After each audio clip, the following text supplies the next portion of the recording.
मुफ्ती साहब, पहला सवाल आपका, 16 मिनट हैं, हम दोनों लोगों के सवाल लेंगे। जी जी, बहुत शुक्रिया। आपकी जो अभी बात हुई बहुत अहम थी, मैं इसको चाहूँगा कि आगे डिस्कस करूँ, लेकिन चूँकि अभी ये वो सेगमेंट है क्रॉस एग्जामिनेशन, तो सबसे पहला सवाल आपसे ये है कि जो मैं इतनी देर से कॉन्टिंजेंसी आर्ग्यूमेंट आपको बता रहा था, ये अकल से ही बता रहा था हजरत, आप ये बताएं कि आप इन्फिनिट रिग्रेस ऑफ कॉजेस को पॉसिबल मानते हैं या नेसेसरी बीइंग के एग्जिस्टेंस को सही समझते हैं, चूंकि दो ही ऑप्शन हो सकता है, आप ये बताएं।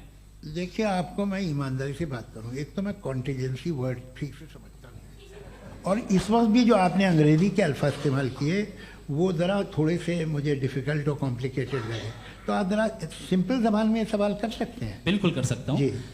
यूनिवर्स की हर चीज कॉन्टिंजेंट होने का मतलब यह है कि वो अपने एग्जिस्टेंस में किसी के ऊपर डिपेंडेड है। जो भी चीज डिपेंडेड होगी वो चीज इंडिपेंडेंट नहीं हो सकती, तो उसका कोई ना कोई कॉज होगा।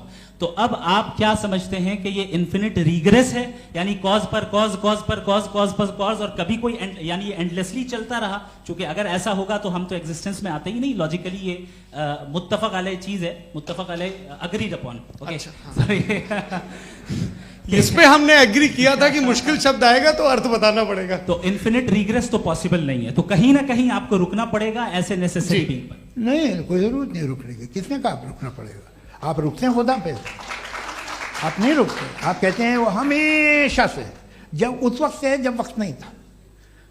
आप कहाँ रुकते हैं कि अब हुआ था वो? आप नहीं कहते। हम क्यों नहीं मान सकते कि यूनिवर्स जो है और बल्कि मल्टीवर्सेस जो है वो हमेशा से हैं, वो बनती है, बिगड़ती है। एक हमारे यहाँ एक चीज़ है ब्लैक होल, वो समेट लेता है वापस, फिर ब्लास्ट होता है, फिर फैल जाता है। और इसमें हमारी तो खैर कोई औकात ही नहीं है इंसान की। एक छोटे से ज़र्रे पे हम 50-60 साल की उम्र रखते हैं, जो करोड़ों अरबों साल की कायनात है उसमें, और पैदा भी नहायत ही बेहुदा वजह से हुए थे। तो इसमें ये सोचना कि इसकी वजूहात और ये क्यों है, ये डिपेंडेंट है, ये हम देख रहे हैं, क्या मालूम। आप सोचिए कि ये जो फैल रही है कायनात, ये कहाँ फैल रही है, ये कहाँ जा रही है, और ये फैल क्यों रही है? अरे बना ली थी तुमने, रुको भैया, काफ़ी है। ये फैल क्यों रही है? ये और कौन सी कायनात जिसे मैं दूरबीन से देखता हूँ तो 2 बिलियन लाइट ईयर पे है, उससे मेरा कोई वास्ता ही नहीं है। 2 बिलियन ईयर यानी अगर मैं 80,000 माइल्स पर सेकेंड से चलूं तो 20 करोड़ साल में वहां पहुंच जाऊंगा। इसकी जरूरत क्या थी? ये दुनिया, ये कायनात तो इंसान अशरफुल मखलूकात के लिए बनाई गई ना। तो ये सब ये टर्म समझ में नहीं आया, इसमें कोई खास समझने वाली बात थी भी नहीं। ये जो अल्टीमेट कहा यह जाता है कि ये जो पूरी यूनिवर्स है, ये जो दुनिया है, ये इंसान के लिए बनाई गई। अच्छा, ये सब इंसान के लिए। क्यों साहब, सही है ना? बिल्कुल, लेकिन इसका ये मतलब नहीं कि किसी चीज के पीछे रीजन आपको नहीं पता तो रीजन नहीं है, इसे कहते हैं नहीं, मुझे नहीं पता, लेकिन मेरी जिम्मेदारी नहीं है। वो बिल्कुल सही कहा था उसने, बर्टन रसल ने। आपने उसे मजाक में टाल दिया कि भाई आप एक दावा कर रहे हैं, मैं क्यों कहूं कि ये गलत है दावा? आप प्रूफ कीजिए, मेरे पे जिम्मेदारी ही नहीं है, मैंने थोड़ी कहा है। आप प्रूफ कीजिए कि ये सही है। आप आर्ग्यूमेंट ऑफ कॉन्टिंजेंसी का जवाब ही नहीं दे रहे हैं। पूछना चाहेंगे? आप सवाल पूछना चाहेंगे मुफ्ती साहब से? क्योंकि ये क्रॉस एग्जामिनेशन का दौर है। आप जैसे पहले बोल रहे थे फेथ को लेकर कुछ, मैं ये पूछना चाहूँगा कि खुदा ने जो भी रेवलेशन किए हैं, एक मज़हब के नहीं बहुत से मज़हबों में किए हैं, अलग अलग रेवलेशन है।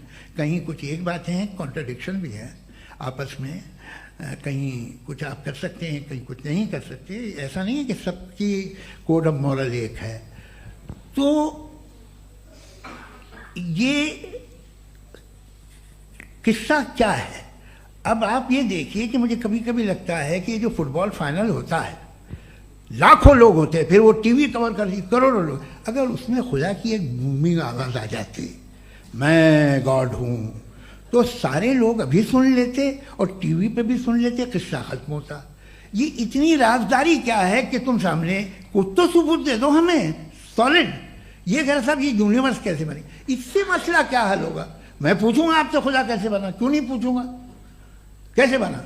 बल्कि वो तो कायनात से कहीं ज़्यादा इंटेलिजेंट है, कायनात से कहीं ज़्यादा कॉम्प्लेक्स। जी वो हमेशा से है।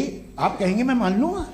अच्छा दोयम वो कादिर मुतलक, यानी कादिर मुतलक का मतलब ओमनीपोटेंट, वो जो चाहे कर सकता है। आपको नौकरी दिलवा सकता है, आपकी अच्छी जगह शादी करवा सकता है, आपके पड़ोसी का मुकदमा हरवा सकता है, आपको जिता सकता है, सब काम करता है। थोड़ा सा माइक क्लोज जी। वो इस दुनिया को चला कैसे रहा है, ये दुनिया कैसे चल रही है, आपको इस पर हैरत नहीं होती? या क़यामत के बाद कभी एक जस्टिस होगा, जब ये बच्चा मर चुका होगा जिसकी धज्जियाँ उड़ गई बम से, इसको इंसाफ मिलेगा तब। अच्छा, अब जवाब दूं? हाँ जी जी। मैं इसीलिए आप की तरफ आता। सबसे पहले आपने रेवलेशन और स्क्रिप्चर्स की बात की, इस पे मैं बात कर सकता हूं लेकिन आज नहीं करूंगा चूंकि वक्त कम है, कभी और इस पे डिस्कस करेंगे। मैं तैयार हूं उस पे भी बात करने के लिए। ये अभी से राउंड 2 की भूमिका तय हो रही है। Does God exist round 2? चूंकि आज गॉड के एग्जिस्टेंस पे बात है तो मैं उसी के रिलेटेड जो है आपके सवालात को एंटरटेन भी करूंगा और मैं भी पूछूंगा। आपने कहा कि आपने साबित ही नहीं किया, जबकि आर्ग्यूमेंट ऑफ कॉन्टिजेंसी बुनियादी आर्ग्यूमेंट है। आप मुझे कॉन्टिजेंसी का मतलब बताइए, आपका मतलब क्या है कॉन्टिजेंसी? कॉन्टिजेंसी का मतलब यह हुआ कि हर वो वजूद जो किसी भी चीज का पाबंद है, हर वो वजूद या हर वो चीज जो अपने एग्जिस्टेंस में किसी भी चीज के पाबंद है और उससे बाउंड है, उसको उसकी जरूरत है, उस पर डिपेंड करती है, तो जाहिर सी बात है कि उसका कोई ना कोई कॉज होता है। ये तो अक्ल की बात है। ये आप रीजनिंग की बात करते हैं, मैं वही कर रहा हूं। दूसरी चीज, आपने ये बात कही कि इतने बिलियन लाइट ईयर्स दूर है, उसका मेरा क्या लेना देना। फिर मेरे ख्याल से आपको ये नहीं कहना चाहिए I think therefore I am an atheist. आपको सोचना चाहिए। सिर्फ आप एक लिमिटेड दायरे में रहकर नहीं सोचें, बल्कि बाहर निकलकर सोचें। आपने तीसरा सवाल किया, आपने 2-3 सवाल एक साथ। ऐसी बातें ना कीजिए, कुछ को इतराज हो जाएगा आप पे कि आप कुछ भी सोचिए। ये इजाजत आपको है नहीं, मुझे है।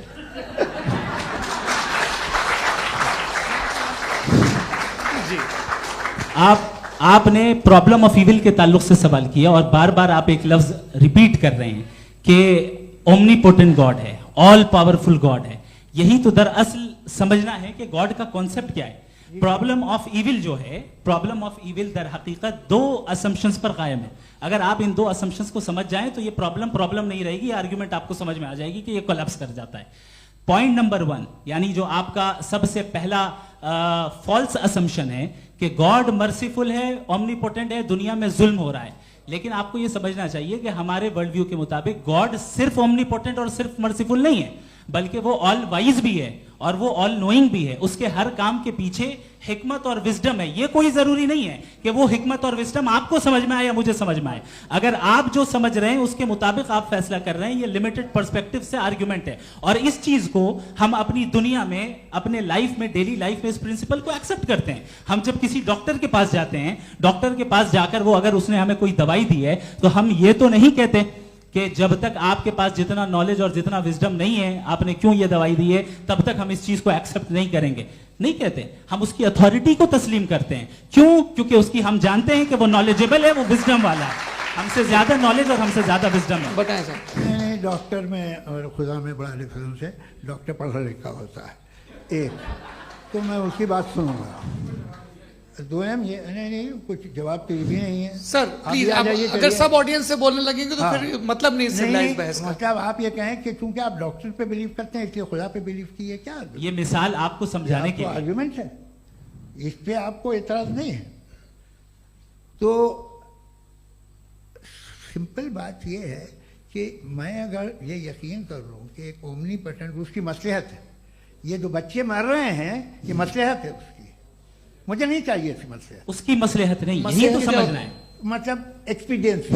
अच्छा, इस आपने अभी मेरी बात पूरी सुनी नहीं। मैंने कहा आपका पूरा आर्ग्यूमेंट 2 फॉल्स असम्पशंस पर है। एक फॉल्स असम्पशन मैंने बता दिया, दूसरा फॉल्स असम्पशन ये है कि इस दुनिया में इविल के होने का कोई गुड रीजन नहीं है, जबकि हमारे पास बाज रीजंस मौजूद हैं, हमारे पास बाज वजूहात मौजूद हैं। अगर इस दुनिया में इविल ना हो तो आप गुड को डिफाइन कैसे करेंगे? अगर जुल्म ना हो आप इंसाफ को समझेंगे कैसे? अगर तारीकी ना हो तो आप लाइट को समझेंगे कैसे? बहुत अच्छे। अभी और सुन लें, अभी और बाकी है। ये तो बात बहुत पसंद आई साहब मुझे, कि जब तक रेप ना हो तब तक औरतों की इज्जत का ख्याल आपने मेरा जवाब पूरा सुना ही नहीं। जब तक के बच्चों का कत्ल ना किया जाए तब तक आपको बच्चों की मासूमियत की इज्जत। आपने पूरा जवाब सुना ही नहीं। क्या बात है, क्या आपने नुक्ता निकाला हुआ? आपने पूरा जवाब सुना ही नहीं। आप सुन लें, मेरी बात सुन लें। ये मैंने आपको एक चीज बताई। दूसरी चीज, इस दुनिया में हम आए हैं टेस्ट के लिए, हमारा टेस्ट हो रहा है और हर इंसान का अलग अलग अंदाज में टेस्ट होता है।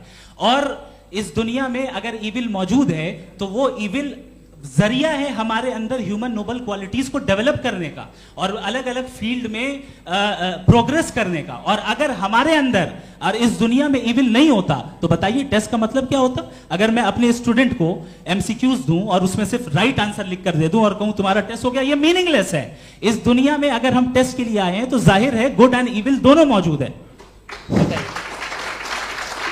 तो अगर गुड एंड इविल दोनों मौजूद है तो ये इविल भी खुदा का बनाया हुआ है। जी हाँ, खुदा का बनाया हुआ है। लेकिन अच्छा, चलो अच्छी बात। जी बिल्कुल, तो बिल्कुल खुदा ने बनाया। अभी तो ये है कि जो मेजॉरिटी है दुनिया में वो इविल है, तो ये खुदा एक्चुअली इविल के साइड पे लग रहा है मुझे। बिल्कुल भी नहीं, मैं बताता हूं। मेजॉरिटी में तो वो है। क्या बात कर रहे हैं भाई आप? मैं बहुत कोई भी जो मुंसिफ होगा, चाहे आपका अपना घर हो जिसके आप सबसे बड़े हैं, चाहे आपकी ऑर्गेनाइजेशन हो जो आप चलाते हैं, वहां पर आप इविल रखेंगे साबित करने को कि बाकी लोग शरीफ हैं। मेरी बात सुन क्या ये आर्ग्यूमेंट ही गलत है? अगर कि जब तक के कोई इविल नहीं होगा तब तक के शरीफ आदमी शरीफ नहीं लगेगा। अगर एग्जामिनर गलत ऑप्शन दे रहा है तो एग्जामिनर इविल नहीं हो गया। जो गलत ऑप्शन को सेलेक्ट कर रहा है वो फेल होगा। क्रिएटर ने इविल को बनाया है लेकिन वो इविल नहीं है। अच्छा सुनिए मेरी बात, हाँ। Let me complete sir. जी जी। क्रिएटर ने इविल को बनाया है टेस्ट के लिए, वो इविल नहीं है। इविल वो होगा जो उसे इख्तियार करेगा। छुरी को बनाने वाला गलत नहीं होता है, छुरी का गलत इस्तेमाल करने वाला गलत होता है। रेप को कैसे गलत इस्तेमाल करते हैं? रेप इंसान के फ्री विल का नतीजा है। ये रेप कैसे गलत इस्तेमाल होता है? ये मुझे अब सुन ले, अब सुन ले। गलत इस्तेमाल होता है। हाँ मैं बता रहा हूँ ना, कैसे गलत इस्तेमाल? मैं बता रहा हूँ जी। कि जो इविल इस दुनिया में मौजूद है उसके कई सारे तरीके हैं। एक तरीका इंसान का अपना फ्री विल है। अब अगर कोई रेपिस्ट रेप कर रहा है तो इसका गॉड का कसूर नहीं है, वो अपने फ्री विल का गलत इस्तेमाल कर रहा है, उसको सजा मिलनी चाहिए। अच्छा। और उसी के लिए जहन्नम बनाई गई है। ये फ्री विल का भी बड़ा चक्कर। आप जब कोई बुरा काम करते हैं या कोई बुराई होती है तो ये कहा जाता है कि ये फ्री विल है। 7 billion free wills are moving on this planet. 7 billion free will. और एक आदमी अपनी फ्री विल से मुझे कत्ल कर दे तो मैं खुदा की मर्जी से मरा हूं कि इसकी फ्री विल की वजह से? मेरी मौत खुदा के हाथ है या ये फ्री विल वाले के हाथ है? खुदा ने फ्री विल का निजाम बनाया है और उस निजाम का गलत इस्तेमाल करके कोई आपको मार रहा है, इस्तेमाल करके मेरा कत्ल कर देता है। अब मेरी मौत का जिम्मेदार कौन है? वो इंसान जिम्मेदार है। वो इंसान। जी। तो ये कहना कि और उसको सजा मिलेगी। तो अब आप आगे चलिए कि ये तय करना कि अल्लाह ही या खुदा, सॉरी अल्लाह नहीं, खुदा ही जिंदगी देता है, खुदा ही मौत देता है, ये गलत है। बिल्कुल गलत नहीं है। हाँ, नहीं, निजाम उसी ने बनाया फ्री विल का। निजाम मौत और हयात का उसी ने बनाया। You are contradicting yourself. अभी आपने कहा कि एक आदमी ने फ्री विल से आपको मार दिया, इसमें उसे फ्री विल दी गई थी, उसने गलत इस्तेमाल किया। 7 billion free wills are moving on this planet और आप चाह रहे हैं कि मैं सिर्फ खुदा का ध्यान करूं। ये 7 बिलियन फ्री विल्स को मुझे लुक आफ्टर करना पड़ेगा कि नहीं? ये तो तबाहियां कर रही हैं और तबाहियां ज्यादा हो रही हैं। बिल्कुल। तो अगर आप बताएं अगर खुदा नहीं है फॉर एग्जाम्पल, तो आप इविल को कैसे डिसाइड करेंगे? यानी how can you define evil objectively without God? देखिए दुनिया में 2 तरह के जानवर हैं। एक जो अकेले रहते हैं जंगल में और एक जो ग्रुप्स में रहते हैं। ग्रुप में जो भी रहेगा, चाहे वो आपका फाउंडेशन हो, चाहे कोई क्लब हो, चाहे कोई पॉलिटिकल पार्टी हो, चाहे कोई यूनिट हो, उसमें आपको इंटरैक्ट करने के रूल बनाने पड़ेंगे। यानी लोग तय करेंगे। लोग तय करेंगे। अगर लोगों ने यह तय किया कि किसी का रेप करना सही है, आप जस्टिफाई करेंगे? नहीं, आपका फाउंडेशन तो ये हो गया ना कि लोग ही विल डिसाइड करेंगे। नहीं, अरे दुनिया में ऐसे ग्रुप्स हैं जो रेप को जायज मानते हैं सर्टेन हालात में। मैं डिटेल में नहीं जानूंगा, आप भी जानते हैं। ये जो आईसिस वाले थे जिन्होंने क्या किया था, तो उन्होंने क्या किया उसका खुदा से कोई ताल्लुक नहीं है सर। मैंने सिंपल सवाल किया कि इविल को आप डिफाइन करते कैसे हैं? आइए वापस आइए जी। आप साथ में तभी रह सकते हैं जब कुछ आप ऐसे उसूल डेवलप करें जिसमें हर एक का बेसिक तहफ़्फ़ुज़, हर एक का बेसिक राइट हो और हर एक को कोई आराम मिले। यही तरीक़ा है किसी भी ऑर्गेनाइजेशन जिसमें एक से ज़्यादा लोग हैं और वो ऐसे चलती है ज़िंदगी। उसमें अगर आप गड़बड़ करेंगे तो तबाही होगी, नुकसान होगा, बर्बादियाँ आएंगी। और अगर उसमें आप घर ले लीजिए ना, एक हस्बैंड है, एक वाइफ है, बच्चे हैं, वालदा भी हैं, 2 बहनें भी हैं, एक भाई भी है। अब इसमें कोई निज़ाम आपको चाहिए साथ में रहने का, और एक दूसरे पे भरोसा रहे, एक दूसरे के बहीख्वाह हों, एक दूसरे की मदद करें, ऐसी जिंदगी। सर आपकी बात आ गई, आप ये कह रहे हैं कि लोग डिसाइड करेंगे क्या सही है क्या गलत है, यही है? मेजॉरिटी डिसाइड करेगी क्या सही है क्या गलत है? अरे भाई बिल्कुल। मेजॉरिटी अगर ये कहे कि नाजी जर्मनी के साथ जिस तरह मेजॉरिटी थी कि जेनोसाइड करना सही है, आप जस्टिफाई करेंगे?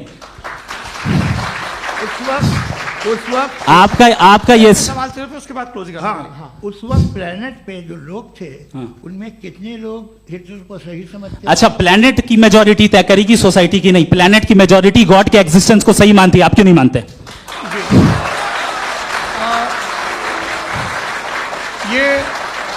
हेलो ये क्रॉस क्वेश्चन का राउंड यहाँ पर समाप्त होता है। और ये बड़ा अच्छा है कि इस तरह से फ्रेगमेंट कर दिया गया है ताकि जो मरकरी ऊपर जा रहा है नीचे जवाब आ दे जाए। दूं। जी, प्लेनेट की ज़्यादातर मेजॉरिटी कुछ दूसरे मजहबों के खुदा को मानती है। आप उन्हें क्यों नहीं, आप तो मेजॉरिटी की बात कर रहे अच्छा, हैं। ये मैंने क्लोजिंग majority की बात- आप ये कह रहे हैं इविल और गुड को डिसाइड मेजॉरिटी करेगी। मेजॉरिटी जो कर दे वो सही हो जाएगा। अरे क्लोजिंग इसको जैसा आप ही लोगों ने तय किया है उसी फॉर्मेट को फॉलो कर लेते हैं। हाँ। भाई मैंने तो भले लोगों पे एतबार किया और तब मॉडरेशन तय किया। जी, आपके पास 5 मिनट का वक्त है, क्लोजिंग आर्ग्यूमेंट है, उसके बाद हम ऑडियंस से क्वेश्चन आंसर लेंगे जावेद साहब की क्लोजिंग आर्ग्यूमेंट के बाद। ओके, टाइम स्टार्ट्स बहुत शुक्रिया। जी। हमारा जो टॉपिक है डज गॉड एग्जिस्ट, मैं इस पे इतने एकेडमिक तैयारी करके आया था, मुझे था कि मैंने सोचा था कि कई सारे मैं आर्ग्यूमेंट्स दूंगा, लेकिन वक्त की भी किल्लत और जावेद साहब बार बार इधर उधर चले जा रहे थे तो उसको भी थोड़ा एंटरटेन करना पड़ गया।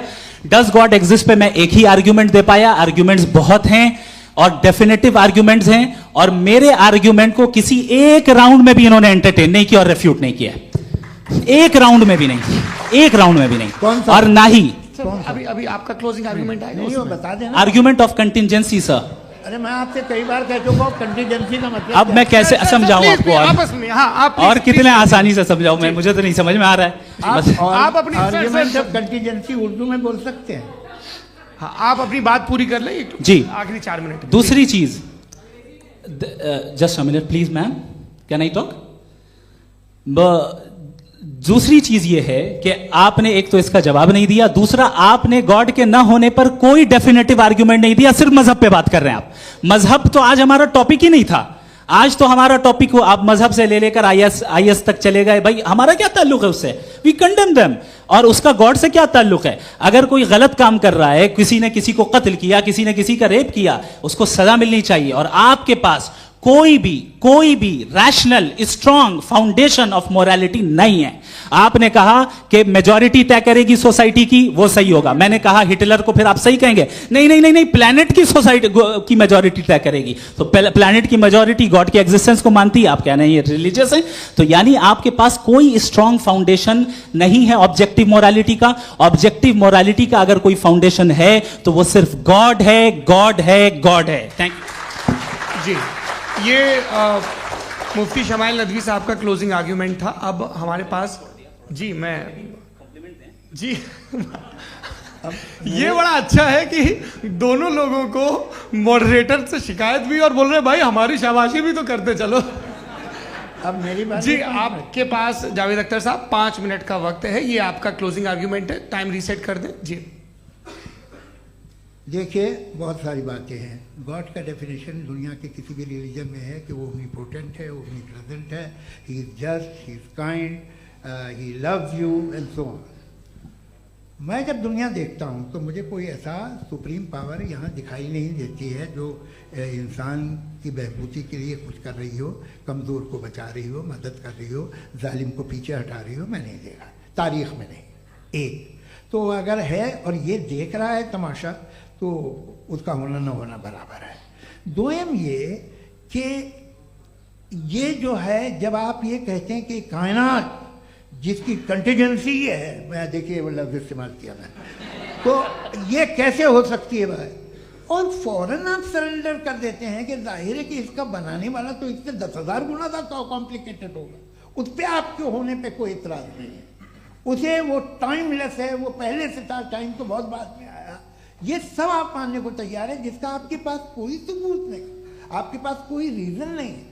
आपकी तारीख क्या है मजहबों की, बिलीफ की, जो खुदाओं का बिलीफ है, ये कॉन्स्टेंटली गलत साबित होता रहा है। मतलब आप कहें कि अरिस्टोटल के ज़माने में तो सब जाहिल थे, वो भी इतने ही यकीन से खुदा पे यकीन रखते थे, जो अब नहीं रहा, ये भी नहीं रहेगा, आप लिख लीजिए।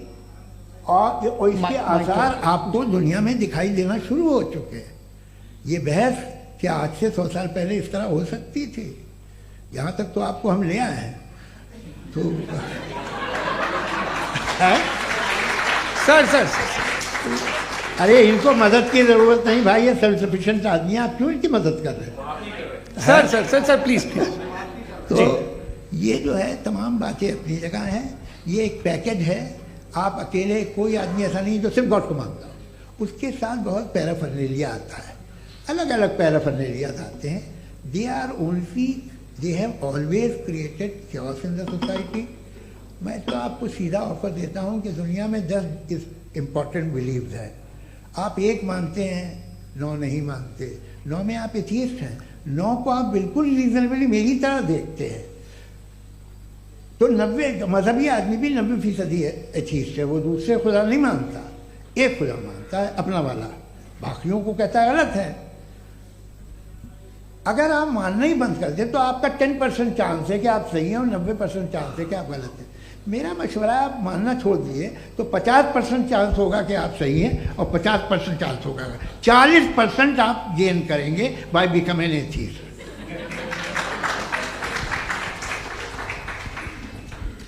ये एक फरसूदा ख्याल है, ये ख़त्म हो रहा है।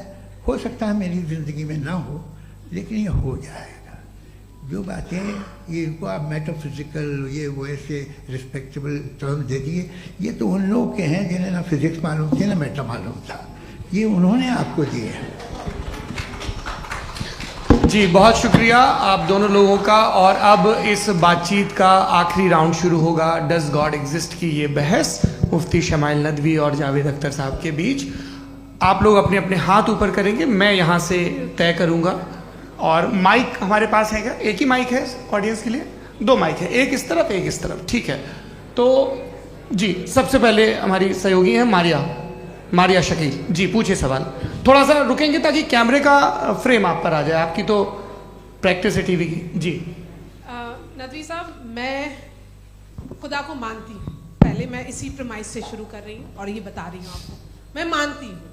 लेकिन कुछ सवाल हैं जो जावेद साहब ने उठाया, उसका जवाब आपको देना चाहिए। पहला सवाल ये कि गज़ा में सालों से छोटे बच्चे मर रहे हैं, वो उनको, अगर खुदा मर्सीफुल है, हम मानते हैं कि अल्लाह ताला में बहुत ताकत है, तो वो बच्चे क्यों मर रहे हैं?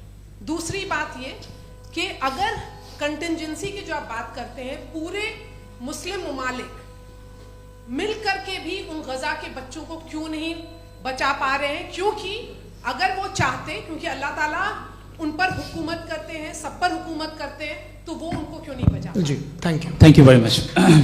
बहुत अच्छा किया आपने इस चीज़ को जिक्र कर दिया, मैं इसको और अच्छे से एक्सप्लेन करने की कोशिश करता हूँ। देखें, जहाँ तक आपने कहा कि गजा के बच्चों को मारा जा रहा है, देखें 2 वर्ल्ड व्यू है, एक एथिस्टिक वर्ल्ड व्यू, एक थीस्टिक वर्ल्ड व्यू है। बच्चे मर रहे हैं दोनों वर्ल्ड व्यू में, लेकिन हमारा वर्ल्ड व्यू कह रहा है कि रिकॉम्पेंस है, ये कह रहे हैं कि उनका मरना बेकार जाने वाला है, कोई उसका रिकॉम्पेंस नहीं है, चूंकि इनके यहाँ आखिरत और अल्लाह का कोई तसव्वुर या गॉड का कोई तसव्वुर नहीं है। आपने ये सवाल किया कि गॉड मर्सीफुल है, क्यों नहीं रोकता? ये मैंने बताया कि ये मिसकंसेप्शन है लोगों के दरमियान कि गॉड को सिर्फ मर्सीफुल और ओमनीपोटेंट समझते हैं। गॉड के सिर्फ यही 2 एट्रीब्यूट्स नहीं हैं, गॉड के कई सारे एट्रीब्यूट्स हैं, उनमें से अल हकीम भी है, उनमें से ऑल वाइज भी है, ऑल नोइंग भी है। लिहाजा अगर इस दुनिया में किसी को तकलीफ आ रही है और गॉड उसको नहीं रोक रहा है, वो इसलिए नहीं रोक रहा है चूंकि इंसानों को फ्री विल दिया गया है। ठीक इसी तरीके से अगर एक डॉक्टर किसी छोटे बच्चे को इंजेक्शन लगा रहा है, उसे तकलीफ पहुंच रही है, उसके लिमिटेड पर्सपेक्टिव के एतबार से यह गलत हो रहा है और डॉक्टर बुरा है। लेकिन जब आप ब्रॉडर पिक्चर को देखेंगी, आपके और हमारे पास सिर्फ एक पिक्सल है, हमें इतना नजर आ रहा है कि गजा में कत्ल हो रहा है, लेकिन इसके पीछे कितना रिकॉम्पेंस उनको मिलने वाला है, पूरा पिक्चर गॉड के पास है। तो एक पिक्सल से आप पूरे पिक्चर को कभी भी जज नहीं कर सकती। आप इसमें कुछ जोड़ना चाहेंगे? आपको कुछ बोलना है इसमें? भैया आपने बहुत अच्छा जस्टिफिकेशन दिया। या आप वो जो वहाँ के प्राइम मिनिस्टर इजराइल के उन्हें भेजिए, वो बहुत खुश होंगे। आप जस्टिफिकेशन दे देना कि अगर गॉड नहीं है तो बच्चे क्यों मर रहे हैं, आप बताएं। वो ये सवाल पूछ रहे हैं कि अगर आप ईश्वर का अस्तित्व नहीं मानते हैं तो उन बच्चों की मौत को आप कैसे इंटरप्रेट करते हैं? भाई ये दुनिया जो है, जो ताकतवर लोग होते हैं वो एक नाइंसाफी करते हैं। तो ये अच्छा काम है आपके नजदीक, तो नेचर नाइंसाफी पे मबनी है। अरे मेरे भाई, आप नेचर की कहाँ बात कर रहे हैं, तो इंसान की बात। तो फिर जब मैं इंसान की बात कर रहा था, आप नेचर की बात करने लग गए। क्रॉस एग्जामिनेशन नहीं। हाँ, अब आप मुझे बोलने नहीं देंगे तो अलग बात है, आप बोलिए, मैं मुझे कोई जल्दी नहीं। जी नहीं, ये क्रॉस एग्जामिनेशन। मुझे बोल तो लेने दीजिए। जी बोलिए। क्या बात ये है कि ह्यूमन सोसाइटी तभी साथ में रह सकती है जब वो मोहब्बत से, एकता से, एक दूसरे के एहतराम करके रहे। इसके अलावा पॉसिबल नहीं है, अकेले तो इंसान रह नहीं सकता। वहाँ पर कुछ लोग हैं जो फाउल करते हैं। वो फाउल हमेशा से तारीख में होता आया है। आज ये हो रहा है, जो हो रहा है बहुत बुरा हो रहा है, बहुत जालिमाना है, बहुत जाबराना है। उसको आप कहें कि ये बच्चों को कॉम्पनसेशन मिल जाएगा या इसकी इंजेक्शन है, इंजेक्शन तो हेल्थ के लिए दिया जाता है। आप ये कह रहे हैं कि ये बच्चों की जो धज्जियां उड़ रही हैं ये इंजेक्शन है, ये टेस्ट है, ये टेस्ट है और उस टेस्ट में उनको ऐसा रिकॉम्पेंस मिलेगा जो आपके तस्वुर के बाहर है। ये आप 3 बरस के बच्चे को बारूद से उड़ा के टेस्ट ले रहे हैं। वाह, वो नहीं ले रहा है, खुदा नहीं उड़ा रहा है, इजराइल उड़ा रहा है। जी, ये तो उसको कंडेम अगला सवाल लेते हैं प्रोफेसर पुरुषोत्तम अग्रवाल। मुफ्ती साहब, एक निवेदन आपसे है कि कम से कम थोड़ा सा माइक क्लोज एक रिलीजियस और फिलोसफिकल कर मैं प्लीज। एक रिलीजियस और फिलोसफिकल ट्रेडिशन है जो ब्रह्मांड को यानी यूनिवर्स को ही अंतिम मानती है। सर्वम खलु इदम ब्रह्मम, this is Chandogya Upanishad and it completely rules out the existence or necessity, आपके शब्दों में necessity of a creator. The creation itself is the creator. तो एक मिनट प्लीज। दूसरा जो सवाल आपने अभी, जो आप बार बार कह रहे हैं कि भगवान विद्वान भी है, वाइज, सब जानने वाला, तो अगर विजडम में दुनिया भर के पापों और अत्याचारों को बर्दाश्त करना शामिल है, तो फिर इसका मतलब ये हुआ कि अगर मैं फ्री विल से उसको अपोज करता हूं तो ईश्वर की विजडम और मेरी फ्री विल में कॉन्ट्राडिक्शन है। Because when I am opposing whatever is happening in Gaza, then I am opposing the God's will or God's wisdom. जवाब लेते हैं। क्योंकि तो गॉड की विजडम में, एक मिनट सर प्लीज सर, ये एक जुमला, गॉड की विजडम है कि गाजा में जो कुछ हो रहा है वो हो रहा है, मैं उसको अपोज कर रहा हूं, तो मैं गॉड की विजडम के खिलाफ जा रहा हूं। एक सवाल। दूसरा ये नहीं, आपने 2 ऑलरेडी। सर आप और सवाल कर लें, लेकिन मुझे 2 जवाब दे। पहले आपने ये कहा, सुनिए मेरी बात सुनिए। इजराइल के गॉड के मुताबिक तुम्हारा ठीक हो रहा है ना? नहीं हो रहा है, ठीक नहीं हो रहा है। मैं बता रहा हूँ क्या हो रहा है, आप तशरीफ रखें, मैं बता रहा हूँ क्या हो रहा है। Late me complete please. एक सेकंड गाइस, एक सेकंड। ये देखिए, ऐसा है कि ये सब बड़ा आपस में विचार विमर्श के बाद ये तय हुआ था कि कुछ नियम बना लिए जाएं ताकि एक टाइम बाउंड बातचीत चले। और भाई साहब, आप बड़ा जरूरी काम कर रहे हैं लेकिन कैमरे के फ्रेम में आके उस काम को गड़बड़ कर दे रहे हैं। ठीक है गुरु, अब मेरे को कहीं का गुस्सा कहीं निकालना था, सॉरी। नहीं, कोई गुस्सा नहीं है जी। तो प्रोफेसर ने सवाल पूछे, आप उनके जवाब दें और थोड़ा ये सब लोग थोड़ा ख्याल रखें भाई, सवाल संक्षिप्त रखें जी। आपने 2 सवाल किया। सबसे पहला ये कहा कि हमारे पास ये कॉन्सेप्ट है कि ये यूनिवर्स खुद नेसेसरी बीइंग है, creation itself is the creator. How irrational is this कि मैं एग्जिस्ट करूंगा बाद में, लेकिन अभी एग्जिस्ट कर भी रहा हूं, यानी एक ही टाइम में एग्जिस्ट भी कर रहे हैं, नहीं भी कर रहे हैं। This is not true. दूसरी चीज, आपने कहा कि अगर इजराइल में, सॉरी माफ कीजिएगा, Israel doesn't exist, occupied Palestine में अगर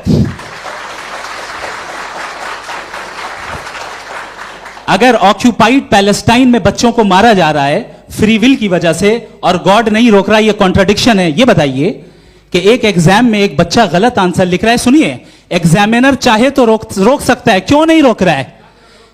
ये कॉन्ट्राडिक्शन है या कॉन्ट्राडिक्शन नहीं है? माइक नहीं सर, ये आपस में जी, ये क्या आपका सवाल?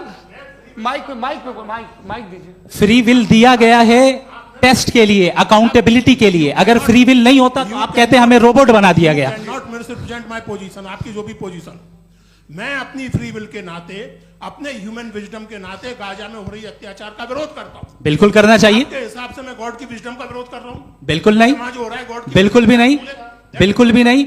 उसका वहां पर गाजा में कत्ल होना ये इंसानों के गलत इस्तेमाल का नतीजा है, फ्री विल के इस्तेमाल का नतीजा है। गॉड इसका हुक्म नहीं देता, उससे रोकता है। यही तो मसला है ना, आपके लिए कॉन्सेप्ट क्लियर? नहीं भाई, आपने तो बताया था इंजेक्शन लगाने से बच्चे को तकलीफ होती है, ये इंजेक्शन लगा। सर आप ऐसे रेटोरिक स्टेटमेंट दे तब तो कोई मसला नहीं आपने समझते बोला कि रहेंगे। Injection this is a rhetoric statement, this is not a logical argument sir. I am sorry, I am sorry. आखिरी 30 मिनट बड़े मुश्किल होने वाले हैं। जी मुफ्ती साहब आगे बैठे हैं, इनको माइक दीजिए।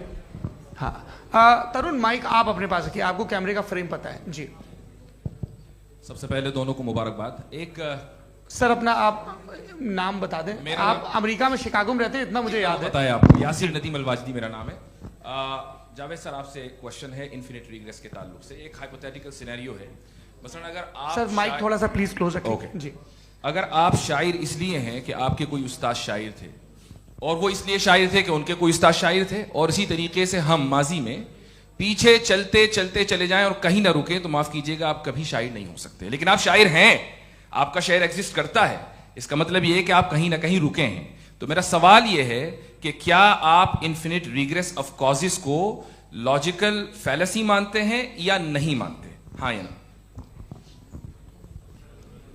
मैं इन्हें लॉजिकल फैलेसी नहीं मानता हूँ, लेकिन मेरा प्रॉब्लम यह है कि जब मैं नहीं मानता हूँ तो I will continue with this logic जो फैलेसी नहीं हो।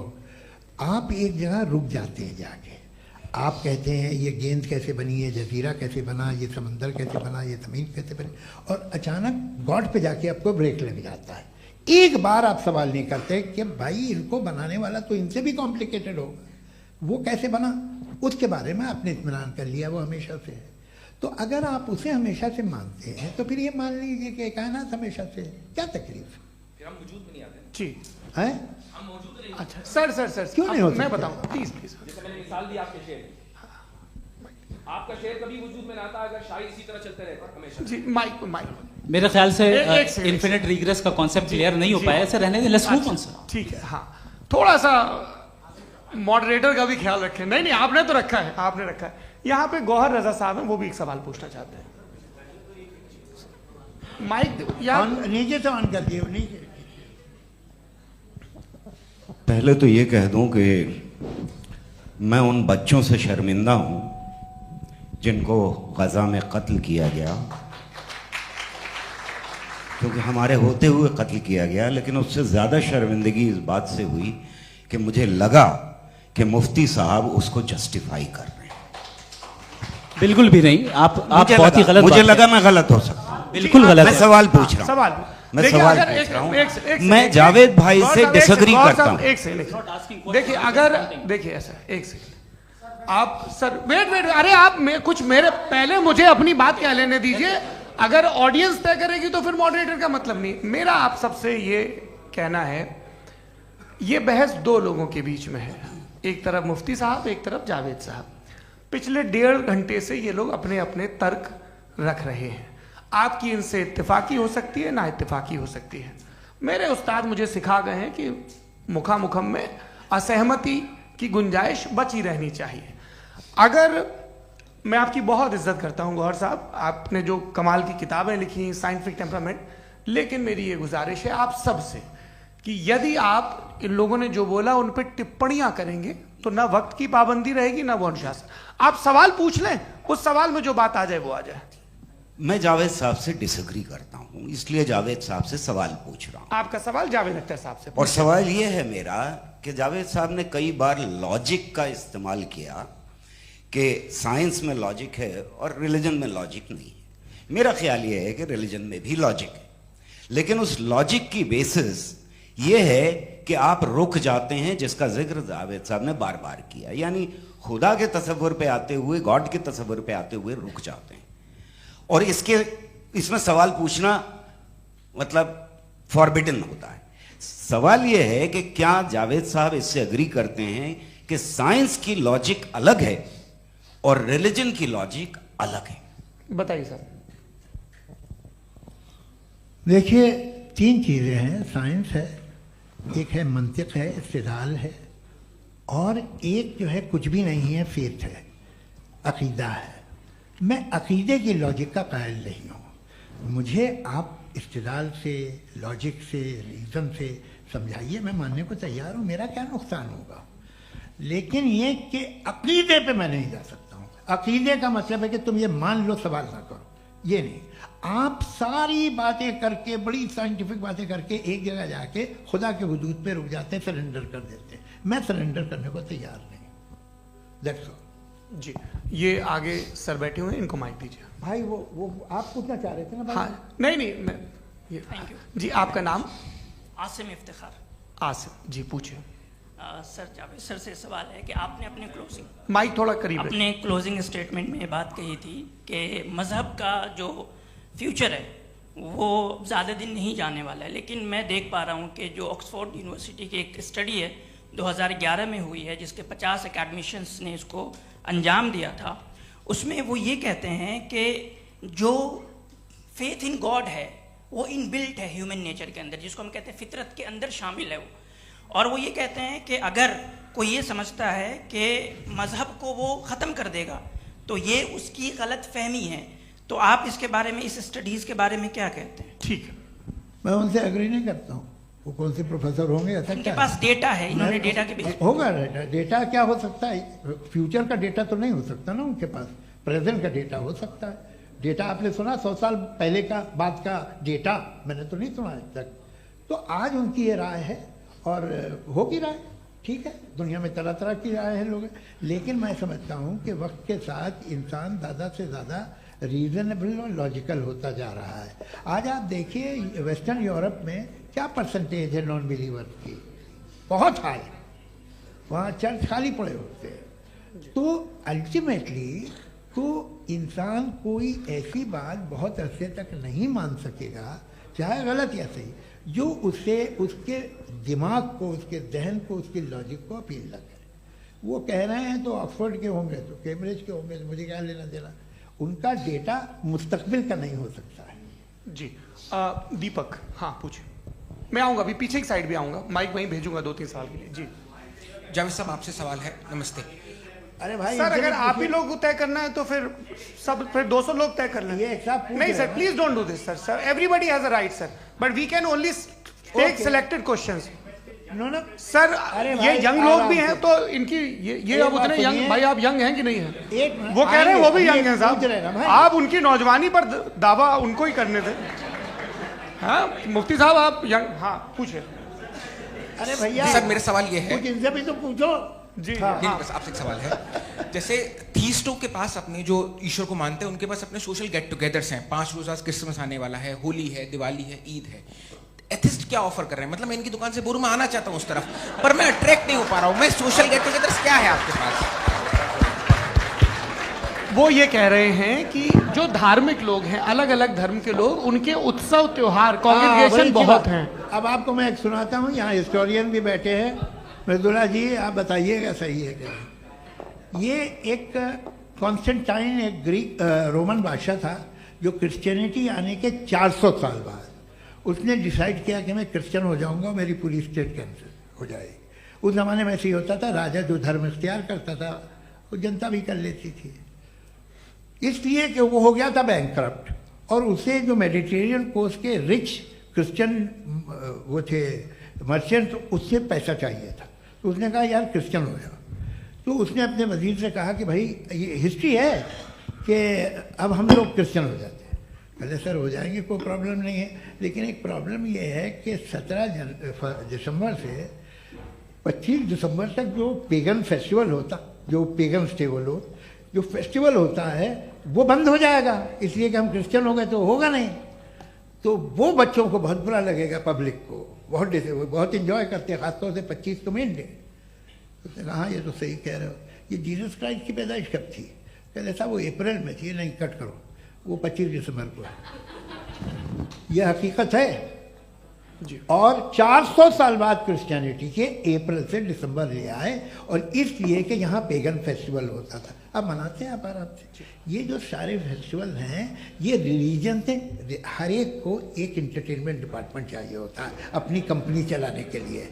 तो ये रिलीजन ने, ये सेकुलर त्योहार थे जिन्हें रिलीजन्स ने ले लिया है। ये मौसम के थे, फसलों के थे, किसानों के थे, उसको आपने लेके रिलीजियस रंग दे दिया। ये कोई रिलीजन से थोड़ी आए हैं आप। अच्छा, हमें देखिए, हम तो मुल्द हैं, हम ईद मनाते हैं, हम दिवाली मनाते हैं, हम होली मनाते हैं, हम क्रिसमस मनाते हैं। बम्बई की फिल्म इंडस्ट्री की सबसे बड़ी होली हमारे घर में, सबसे बड़ी ईद हमारे घर में। वो हमारी सोशल वो है, हमारा हेरिटेज है। ऐसा थोड़ी है कि we will throw the baby along with the water. ये तो अच्छी चीज़ है, इन्हें रखो, जो बेकार है फेंक दो। जी हाँ, हेलो जी, मेरा सवाल नादवी जी से है। जैसा कि आपने बोला कि गॉड टाइम के भी परे हैं और गॉड इतनी कॉम्प्लेक्स चीज़ है कि उसे ह्यूमन माइंड समझ नहीं सकता, और गॉड ने अर्थ पे फ्री विल भी दे दी है, तो आप अपना वक्त ज़ाया क्यों कर रहे हैं गॉड के बारे में बात करके? अपन को तो बात करनी चाहिए कि सोसाइटी को बेहतर कैसे करें। जी, मैं गॉड वही बताता है सोसाइटी को कैसे बेहतर करे। अभी मैं आपका जवाब देता हूँ। आपने कहा कि टाइम पे वो एग्जिस्ट नहीं करता, सो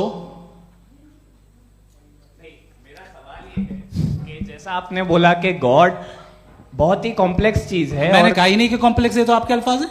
कॉम्प्लेक्स का लफ्ज गॉड के लिए सुइटेबल नहीं है। क्यों? क्योंकि कॉम्प्लेक्स वो चीजें होती हैं जो ऑब्जेक्ट हो। God is not an object जिसको आप इंस्ट्रूमेंट के जरिए लेबोरेटरी में जाके टेस्ट करें, oh it's very complex. No, वो कोई कार का इंजन नहीं है। वो फिलोसॉफिकली नेसेसरी बीइंग ऐसी बीइंग है जो सिंपल बीइंग है। हाँ, आप उसको मुकम्मल तौर पे उसकी तमाम हिकमतों को जान ले और हर चीज को जान ले, ये पॉसिबल नहीं है, क्योंकि वो ऑल वाइज है, आप ऑल वाइज नहीं है, और वो खुदा है, वो आपको सारी चीजें बता दे, ये जरूरी नहीं। मेरा सवाल ये नहीं था। मेरा सवाल ये था कि जब गॉड इतना परे है इस दुनिया से कि उसने अर्थ पे फ्री विल भी दी है, हम सब ह्यूमंस की फ्री विल है, और जो सोसाइटी में हो रहा है वो अपन लोग डिसाइड करेंगे, तो अपन लोग डिसाइड नहीं करेंगे ना, अपन लोग डिसाइड नहीं करेंगे। गॉड जो है, गॉड ने वो उसकी जात, उसकी एग्जिस्टेंस टाइम एंड स्पेस से परे है, लेकिन वो हमारा टेस्ट ले रहा है और उसी गॉड ने हमें बताया कि तुम्हें क्या करना है क्या नहीं करना है, तो जाहिर है उस गॉड की बात सुनेंगे ना हम। जी, वो पीछे एक चश्मा लगाए जो मैम खड़ी हैं, उनको दीजिए। हाँ, आप जी जी बिल्कुल आएंगे। देखिए, मैं कोशिश कर रहा हूँ सब तरफ जाने की। हाँ, उनको दीजिए माइक। जी, हेलो सर, मैं ओमनी प्रेजेंट नहीं हूँ, टाइम पाबंद हूँ, और जहां तक कोशिश कर सकता हूँ करूंगा। जी, अपना नाम बताइए। मेरा नाम उर्सुला है, मैं दिल्ली यूनिवर्सिटी की एक स्टूडेंट हूँ और मैं स्टूडेंट फेडरेशन ऑफ इंडिया से हूँ।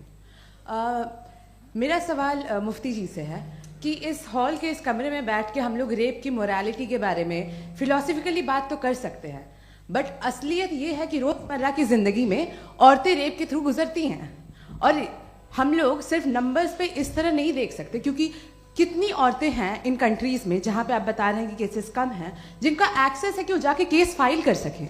कितनी औरतें हैं जो जिनको काम करने की आज़ादी है उन कंट्रीज में। यूरोप में ये आज़ादी आ गई, यूरोप में ये रूल्स आ गए, तो हम आज उसके बारे में बात कर पा रहे हैं। जी, जवाब।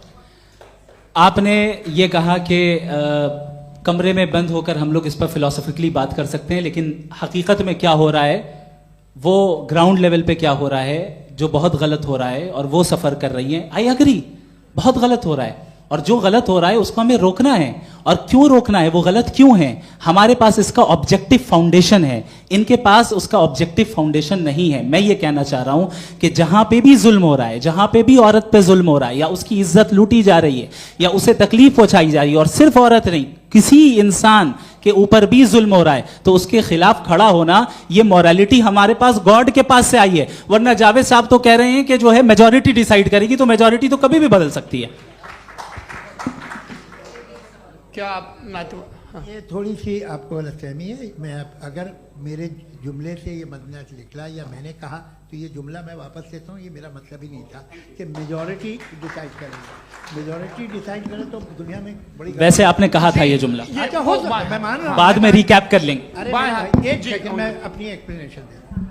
मुनासिब बात यह है कि हम सब के सब दिल में जानते हैं कि क्या अच्छा है क्या बुरा है, हमें पता है अच्छी तरह से। जो लोग बुरे काम करते हैं उन्हें भी मालूम अच्छा क्या है।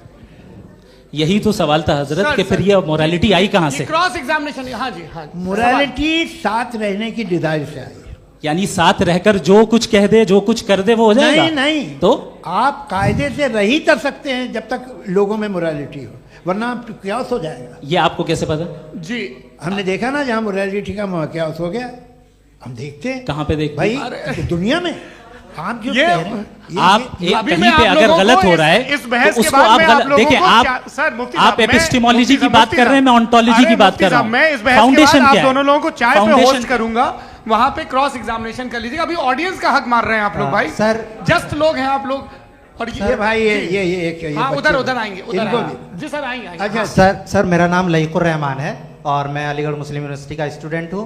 और जहाँ तक मुझे पता है कि sir you are also product of Aligarh Muslim University. मैं भी उसी चमन का बुलबुल। हाँ सर, तो बहुत खुशी हुई मुझे जान करके कि मैं आपसे मिलूंगा। सवाल सर, मेरा सवाल यह है, सर सैयद अलैहिर्रहमा का नज़रिया यह था कि खुदा के वजूद को अक़ल के दायरे में रह कर के तलाश करना, न कि पूरी तौर से उसका इनकार कर देना। Sir, how will you define it? नहीं, तो ये तो आप इन्हें बताइए। ये सवाल आपसे खुदा का वजूद साबित कर रहे हैं तो सर आपने इनकार कर रखा है, इस वजह से मेरा क्वेश्चन उन्होंने यही सर से एक सेकंड, सर सैयद ने यही कहा ना कि अकल से आप खुदा के वजूद को साबित नहीं कर सकते, यही कहा ना भाई। वो उन्होंने कहा कर सकते हैं और वो कर दिया गया आज। वो फोन तलाश करना या साबित करना अकल से अकल से नहीं हो सकता। अरे सवाल तो सुन लीजिए जी। अकल से नहीं हो सकता है, यही कहा ना आपने। अकल से हो सकता है। अरे वो यही कह रहे हैं भाई, आप बता रहे हो सकता है, वो तो कुछ और।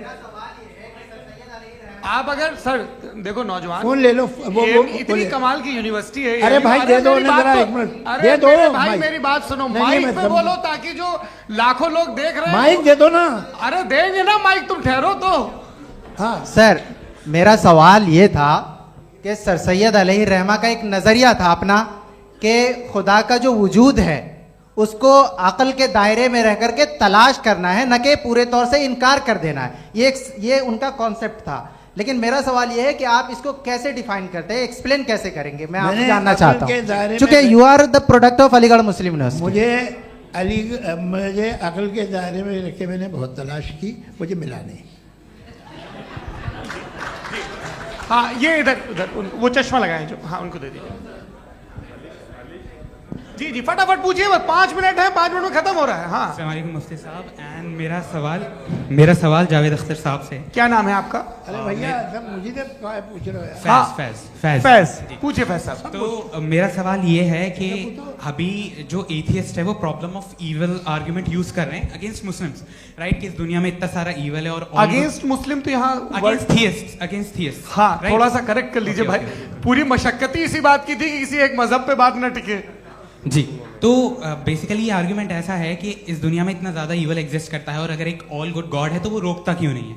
लेकिन इस सवाल में एक हिडन अजम्पशन ये है कि इस दुनिया में इविल एग्जिस्ट करता है। अब एथियस्ट ये कैसे ऑन्टोलॉजिकली प्रूव कर सकते हैं कि इस दुनिया में इविल एग्जिस्ट करता है? मैं आपको बताता हूँ, थोड़ा सा समझा। नहीं सर, हम लोग इनको सुनने आए। नहीं please don't do that. I want to explain ontologically. नहीं, हम समझ गए सर, इनको अब जवाब देने दीजिए। अच्छा, सवाल पूछ लो। मैं अभी तक क्या था वो मैं थोड़ा सा ऐड ऑन कर लेता हूँ। तुम गुरु, तो हम जब इसका राउंड 13 करेंगे ना तब तुमको स्टेज पे बिठाएंगे। जी तो हाँ जल्दी से। तो देखिए, एथियज्म के हिसाब से सब कुछ रैंडमली बन गया है, सब कुछ एटम्स और मॉलिक्यूल्स है। एक पत्थर में और मुझ में सिर्फ इतना फर्क है कि हम लोग एटम्स और मॉलिक्यूल्स का अलग अलग रीअरेंजमेंट है। अब एक पत्थर को कोई इंसान तलवार से 2 टुकड़ों में काट दे या मुझे, according to atheism it is same. There is no evil and good according to atheism. जी अच्छा, फैज साहब का सवाल ये है कि हाँ, कोशिश भी करते तो इससे गलत सवाल नहीं कर पाते। एक लाइफ फॉर्म है और लाइफ फॉर्म में फीलिंग्स हैं। मतलब लाइफ फॉर्म सुनता है, देखता है, टेस्ट कर सकता है, फील कर सकता है, तो उसकी जो ये जो क्वालिटी इस बबल में आ गई हैं वो जानवर में भी है, इंसान में भी है, तो जाहिर है कि उसे कोई तकलीफ पहुंचेगी, तो चूंकि उसके पास वो सेंसिटिविटी है तो मैं करेगा। पत्थर में वो सेंसिटिविटी नहीं है। तो ये क्या सवाल हुआ कि अगर पत्थर को काटा तो पत्थर को तकलीफ नहीं होती, तो आपको काटे तो आपको क्यों तकलीफ हो? बैठ जाइए जी। हाँ, अगला सवाल। हाँ, पूछे जी। जावेद अख्तर साहब। अरे भैया, सब आप लोग मुफ्ती साहब को छोड़ रहे हैं, तो मेरे ही पीछे पड़े हैं क्या? फिर चलो बोलो भाई। You asked how God can exist when children die in Gaza. हाँ? You asked how God can exist when children die in Gaza, and you also mentioned the rise of atheism in Europe. But the same events also are leading many atheists and non-believers to turn towards faith. How do you interpret this contradiction, where suffering pushes some away from God, yet brings others closer to belief? देखिए, आपको एक बात बताऊं, दुनिया perfect तो कहीं भी नहीं है, हर जगह कुछ खामियां हैं। बेटा एक मिनट, आप ही को कहेंगे, देखो वो तो कुछ खामियां, कमज़ोरियां, खराबियां सब जगह है।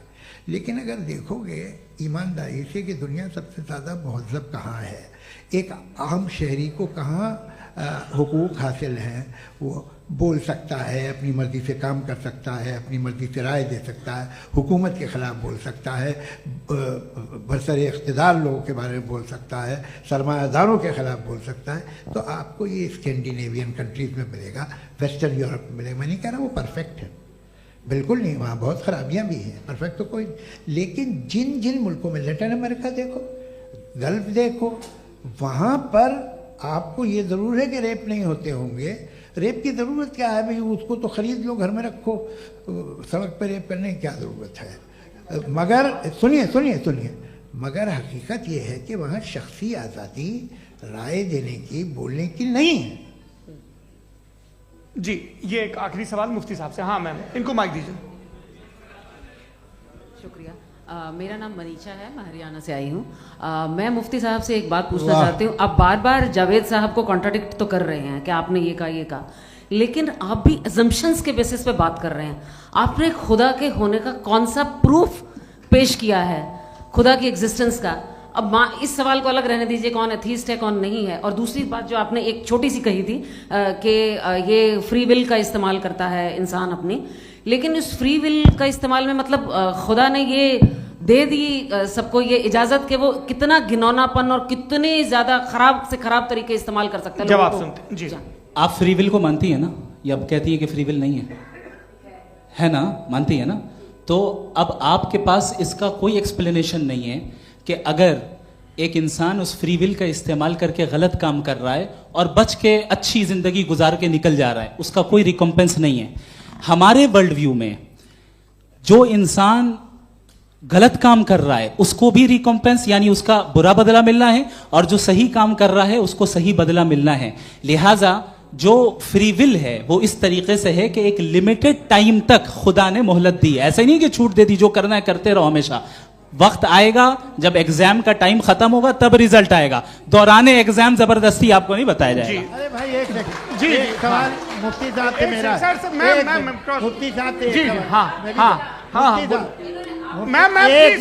रुक जाइए, आपसे फोन, आप इसके बाद आपसे बोलिए। मैं मुफ्ती साहब एक ही सवाल करता हूँ कि अगर जो हो रहा है फ्री विल से हो रहा है और एक दिन बरोज़ क़यामत इंसाफ होगा मैशर में वगैरह वगैरह, तो दुआ क्यों मांगते हैं लोग? दुआ मांगते हैं इसके मतलब है अभी भी उसने ये डिपार्टमेंट रखा है कि मैं रोजमर्रा की जिंदगी में बिल्कुल बिल्कुल ही कैन। तो तुम कैन हो, तुम मुझे नौकरी दिला देते हो, मेरे बेटे को ग्रीन कार्ड दिला देते हो, और 45,000 बच्चे मरते उन्हें रोकते नहीं हो।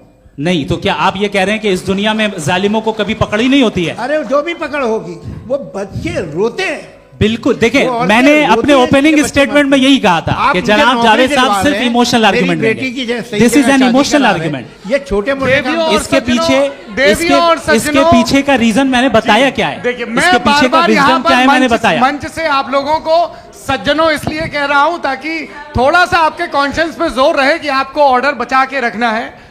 वक्त तय हुआ था, ये वक्त पूरा हुआ, आपने इतने धैर्यपूर्वक सुना, मैं आप सबका बहुत बहुत शुक्रगुजार हूं। यदि इन दोनों विद्वानों की इच्छा होगी तो कभी हम इस बातचीत का राउंड 2, राउंड 3, यही तो देखिए खूबी है इंसान की कि बहस मुबाहसे में वो पड़ा रहता है। आप लोगों ने बड़े धैर्य का परिचय दिया, बहुत बहुत शुक्रिया। इसी के साथ ये बातचीत यहाँ पे आप लोग को होती है। मैं एक बात बता दूं, ये सारी बहस हो गई, अब मुफ्ती साहब और बड़े मुफ्ती साहब इन साथ के साथ में खाना खाने वाला हूँ।